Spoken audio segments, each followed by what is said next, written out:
ધોધમાર વરસાદે દ્વારકા જિલ્લાને ધમરોડી નાખ્યું છે। કલ્યાણપુર તાલુકામાં ભારે વરસાદથી જળબંબાકારની સ્થિતિનું નિર્માણ થયું છે।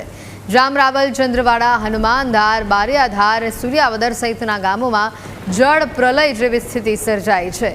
ખેતરો બેટમાં ફેરવાતા મગફળીનો પાક નિષ્ફળ જાય તેવી આશંકા છે। જ્યાં જુઓ ત્યાં પાણી જ પાણી હોય તેવા દ્રશ્યો સામે આવી રહ્યા છે।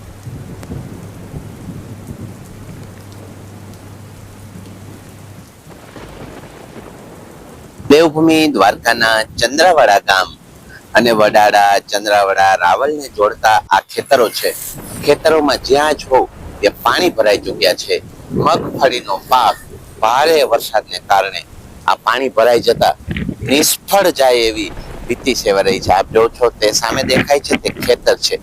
મારા કેમેરામેનને કઈ નજીકથી બતાવે આ ખેતરોમાં જે મગફળીનો પાક છે ત્યાં પાણી ફરી વળ્યા છે। આ પાક છે આપ જોઈ રહ્યા છો તે મગફળીના પાકમાં ચારે બાજુ પાણી ફરી વળતા આ ચારે બાજુ જ્યાં જો ત્યાં નદી હોય એવું વાતાવરણ થઈ રહ્યું છે।